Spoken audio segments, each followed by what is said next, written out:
Mukti could be defined in various ways. The general definition which I give for Mukti is the liberation of senses.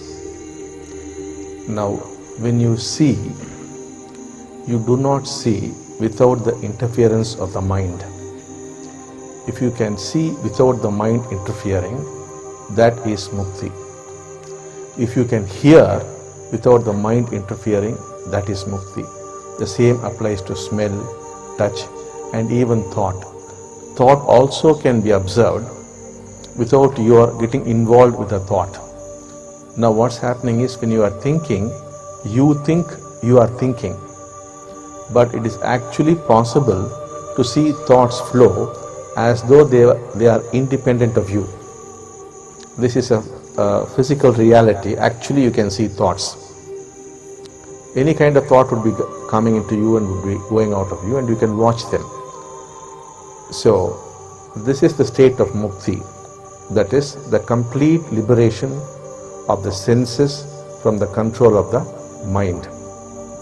It's only such a being who is actually living. Wherever the mind is in control, you are not living. When the mind is not there, then you are actually living. That's why when people ask me, what is the purpose of life?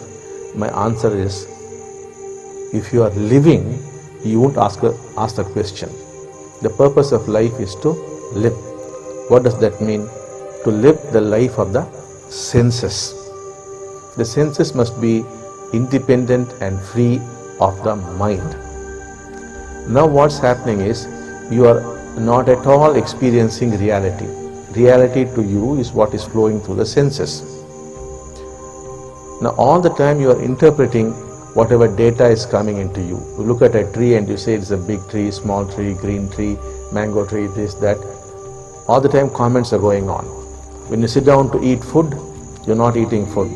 You start worrying about your office or your family or this or that, or comment on the food itself. The food is not being experienced. That's why I've said in the Mahavakyas, if you experience reality as it is, then you will just experience bliss. You will see this whole creation is perfect. It's the most beautiful thing, and that you're already in heaven. You have made it into a hell.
Possible to liberate these senses from the clutches of thought. So thought is necessary when required. Otherwise, why should thought interfere? There's no need for thought to come and interfere with your actual experience. Now, when the senses become free of the control of thought or the mind, then we say you have discovered unconditional joy, the unconditional love. Such is this joy that you will feel that you are connected with everybody. So you discover true love. So this true love and this true joy are not separate things, they're all one and the same. And this is a natural occurrence. That is what you are designed to be. That is what a human being is supposed to experience all the time. Since you do not experience that, your lives have become miserable. And to escape that misery, you have created various escape routes through which all the time you are escaping from your misery, which misery itself is because you are not experiencing reality. So that is why people take to alcohol or to drugs or sex or whatever that is, because otherwise what is there in your life, it becomes meaningless. So the whole attempt of this movement is to help you experience reality as it is. When that happens, you discover unconditional love and unconditional joy. You feel connected with everything and everybody. You do not feel you are a separate individual. You do not live for yourself alone anymore, because the yourself has become everybody. You live for the sake of humanity. This is not a concept or some imagined thing. This is a day-to-day reality once you become enlightened or you become a mukta. And thousands of people have already got into this state. And even right now there are a few people sitting here in this state.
in this world according to our ego, which constantly grows. This ego needs to go through several levels in its growth until it reaches a level that it can't fill itself. And that's what's starting to happen in humanity at this time. That's the reason for the global crisis and all that an individual has to deal with in this world, the crisis of family, education, and even the general perception of who he is and what the point of his life is. Man can't find a reason for life, and so he looks for an escape in drugs. We do anything to keep ourselves occupied so that we don't feel empty. And all that has a goal. It's in order for us, after we've evolved, having gone through many reincarnations, and have accumulated a lot of bitter experience in all our previous incarnations, and in this life, that we are forced to face the question, what is the meaning of life? We're still trying somehow to quench that question when it arises, but soon people will not be able to do that. Even drugs won't help. They'll loathe them. They will simply feel a terrible void, and this is what brings humanity on a political level to a Nazi regime and to terror. It was written in the book of Zohar, and this book hasn't lied or made any mistakes in the last 2,000 years. It says that if we don't begin by ourselves to change the situation, we will reach a Nazi regime in all the developed countries, and we'll have a third world war. Why is there a need to bring us to such a situation? That after the development from generation to generation, now we've reached a situation that our emptiness comes because we don't feel the source of life. Where are we from? And what are we here for? This is the question that we need to solve, because it is initially found in our egoistical desire, and that brings it to us, because our egoism has to bring us to divinity, to the upper force. The realization of the fact that our life has a purpose, and that the goal needs to be revealed to us, because that's what we need to discover.